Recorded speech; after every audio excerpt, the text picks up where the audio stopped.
Le charbon de bois, une des principales raisons de déforestation, est une des sources d'énergie les plus utilisées à Bunia, notamment pour la cuisine de ménage.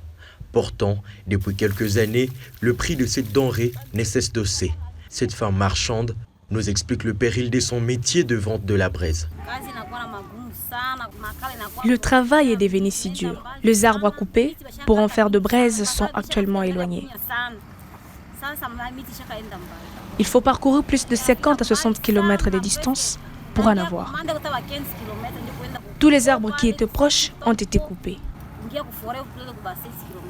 En territoire de Mambasa, par exemple, la rareté des arbres dans les zones en sécurité suite à une déforestation accrue dans le but d'obtenir du charbon de bois porte déjà des incidences sur les climats.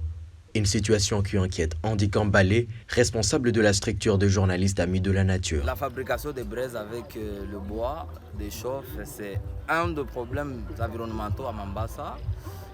Si vous êtes venu par route, je pense que vous avez vu le village Toli Toli. Dans les temps, c'était une forêt là-bas. Mais aujourd'hui, c'est comme une prairie.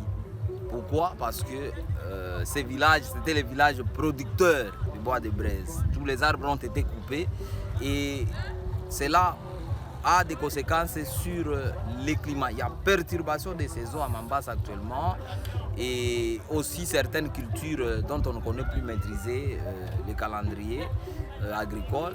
C'est devenu très compliqué.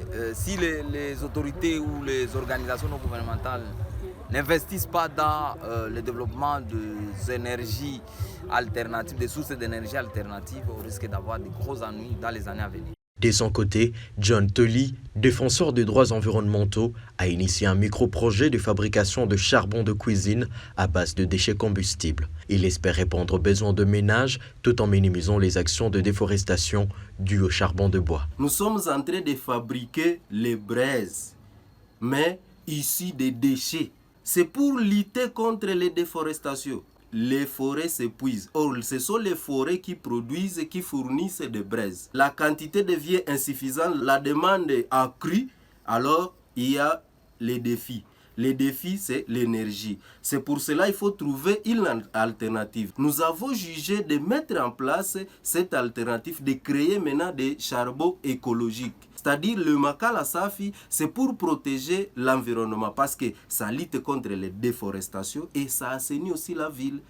Une initiative dont il souhaite voir le ménage s'en approprier dans une optique de sauvegarde environnementale, mais aussi comme alternative face à la déforestation.